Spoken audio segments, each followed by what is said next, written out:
Pessoal, estamos aqui para mais uma aula de língua portuguesa e hoje a gente vai falar sobre os tipos e os gêneros textuais.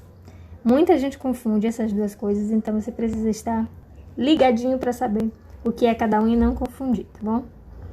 Tipos textuais, ou também tipologias textuais, são textos que podem ser orais ou escritos e possuem uma estrutura fixa com objetivos bem definidos, como relatar um acontecimento, descrever uma pessoa, defender uma ideia, ensinar alguém a fazer algo, enfim. Eles são classificados em 5 tipos: narração, descrição, dissertação, exposição ou injunção. Esses são os tipos textuais. Então, se eu perguntar para você quais são os tipos textuais, são só esses: narração, descrição, dissertação, exposição e injunção. Porém, os gêneros textuais são os textos que exercem uma função social específica, ocorrem em situações cotidianas de comunicação e apresentam uma intenção comunicativa bem definida. O gênero, ele tem uma infinidade de possibilidades. Então, não é possível dizer para vocês quantos gêneros textuais existem, porque são muitos mesmo. Diferentemente dos tipos, que são só aqueles 5 ali que eu mostrei para você. Dentro desses tipos textuais, aparecem os gêneros textuais, por isso mesmo eles são infinitos. Aqui temos alguns exemplos. Tipos: narração, descrição, dissertação, exposição e injunção. Só. Gêneros: poema, conto, crônica, relato, fábula, carta, bula de remédio, bilhete, receita. Tudo isso é gênero textual, tá? Infinitas possibilidades. Vamos começar aqui falando sobre os tipos primeiro. Aqui nós temos um pequeno resumo, se você quiser anotar, você dá uma pausa no vídeo e já sabe, anota. Narrar é contar. Então, toda vez que eu falar sobre narração, eu estou falando sobre algo que está sendo contado. A narração, ela tem uma certa estrutura e ela tem elementos que precisam estar presentes, como narrador, enredo, personagens, espaço e tempo. Esses são os elementos do texto narrativo. E a apresentação do texto, a estrutura do texto, melhor dizendo, ela contém a apresentação, do que vai ser contado, a complicação ou desenvolvimento do texto, o clímax, que é aquele momento da narrativa onde a gente está querendo saber o que vai acontecer logo em seguida, é o ponto mais alto da narrativa, mais emocionante, e o desfecho, que é o final da história, como é que aquilo ali vai acabar. Para que seu texto tenha esses elementos, é necessário que na organização do texto, quando você estiver planejando escrever, você pense naquelas perguntinhas que estão bem ali no quadro azul. O que aconteceu? O que eu quero narrar? Isso é o enredo. Quando aconteceu? Isso é o tempo. Onde aconteceu? Isso é o espaço, o lugar onde aconteceu. Com quem? Quem estava nessa história são os personagens. E como aconteceu, é a trama, o clímax e o desfecho, que você vai contar tudo o que aconteceu. Imaginário ou real, tá? E isso tudo serve para a narração. É claro que em algumas narrações você não vai encontrar todas essas perguntas respondidas, mas a maioria delas sim, e dos elementos também. Você vai ter um narrador, o narrador pode ser um próprio personagem ou pode ser alguém que não está na história, está apenas contando para vocês. Quando o narrador faz parte da história, você tem um narrador personagem, um narrador em primeira pessoa. E quando o narrador não faz parte da história, você tem um narrador observador, um narrador em terceira pessoa. Esse é o foco narrativo. Alguns exemplos de textos narrativos: conto, romance, novela, crônica, memória, fábula, piada, certo? Tudo é texto narrativo, etc. Já a descrição, ela é, como o próprio nome já está sugerindo, consiste na gente descrever, contar os detalhes, explicar os detalhes de algo que você está vendo ou imaginando, ou que viu, está se lembrando, certo? Então, você tenta traduzir em palavras aquilo que você viu ou que observou, o que você está querendo que o leitor ou que o ouvinte imagine. Então, você começa a falar uma sequência de aspectos: cor, forma, tamanho, Descrição se ocupa de relatar, de expor determinada pessoa, objeto, lugar ou acontecimento. Dessa forma, são textos repletos de adjetivos que descrevem ou apresentam as imagens a partir de percepções sensoriais do locutor ou do emissor. Saber descrever é saber enumerar os detalhes, e não apenas fazer um frio relato daquilo que se vê. A descrição pode ainda se dividir de duas maneiras, objetiva ou subjetiva. A descrição objetiva é quando o objeto descrito apresenta-se de forma direta e simples, como ele realmente é. Por exemplo, o objeto tem 3 metros de diâmetro, é cinza claro, pesa 1 tonelada e será utilizado na fabricação de fraldas descartáveis. Segundo exemplo, Ana tem 1,80 m, pele morena, olhos castanhos claros, cabelos castanhos escuros e lisos e pesa 65 kg. É modelo desde os 15 anos. Ou seja, uma descrição objetiva sem nenhuma interferência minha enquanto produtora desse texto. Descrição subjetiva ocorre quando há emoção por parte de quem descreve. Tudo que é subjetivo tem a ver com o nosso eu. Olha a diferença. Era doce, calma, respeitava muito aos pais. Porém, comigo não tinha pudores. Era arisca e maliciosa, mas isso não me incomodava. Como você pode perceber, na descrição subjetiva, o autor ou o produtor do texto, o narrador, ele vai dar as opiniões dele já no meio do texto. Você consegue perceber o que ele pensa sobre aquilo, o que ele acha sobre aquilo. Normalmente quando ele está envolvido com aquela situação.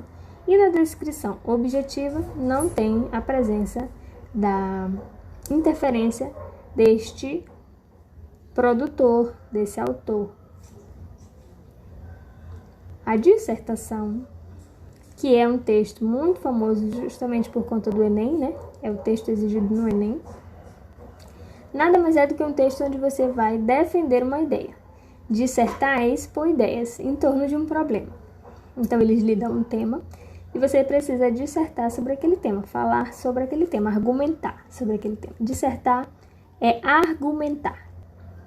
Consiste na exposição de um assunto, no esclarecimento das verdades que o envolvem, na discussão da problemática que nele reside, na defesa de princípios, tomada de posições.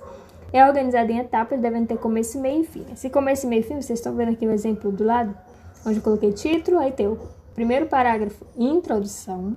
Então, na dissertação, todo o primeiro parágrafo é a nossa introdução.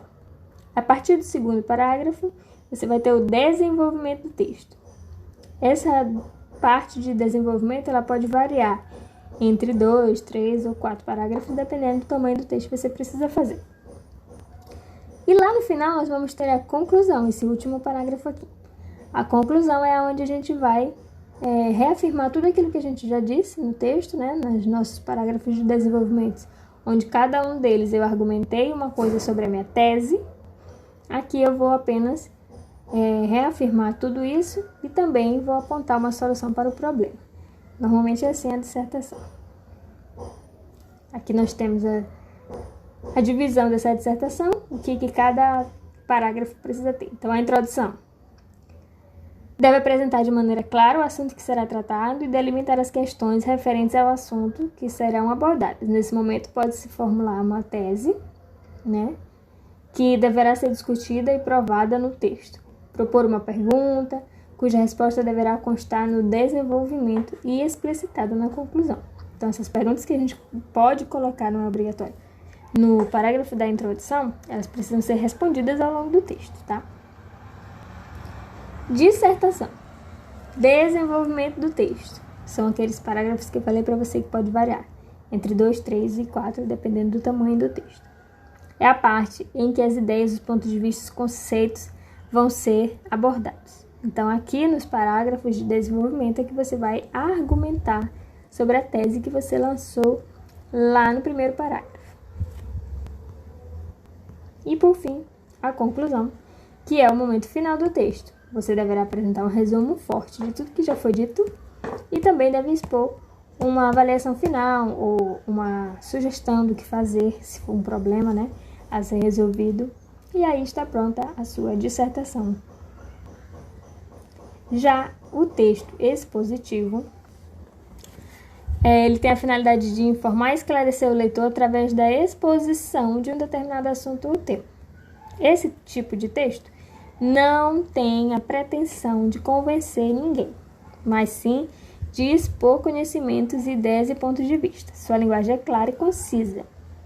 O texto se estrutura da seguinte maneira: introdução, desenvolvimento e conclusão também. Só que na introdução, parte do texto se faz a apresentação e contextualização do tema, também se define o objetivo.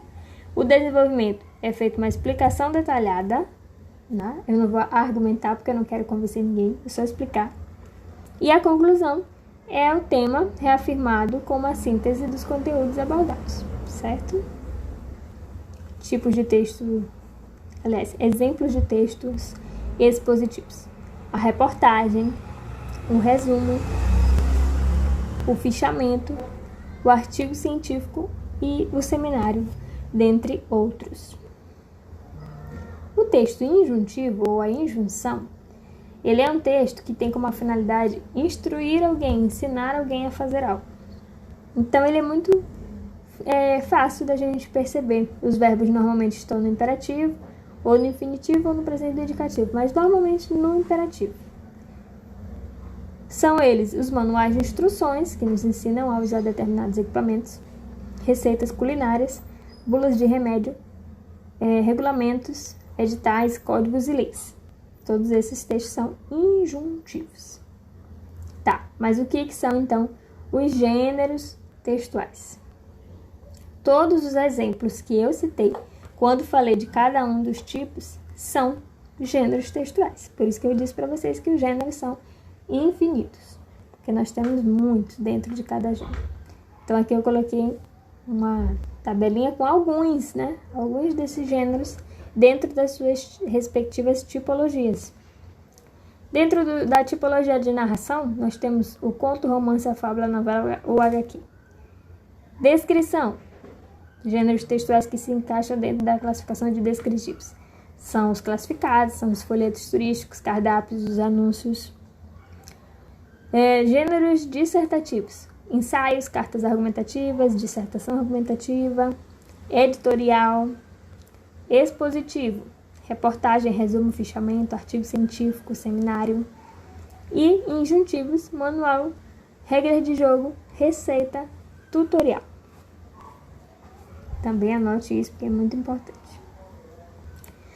Faça o seu resumo no caderno, consulte sempre que necessário. Nós teremos atividades sobre isso nos nossos grupos. E em caso de dúvida, você já sabe, é só mandar uma mensagem para mim.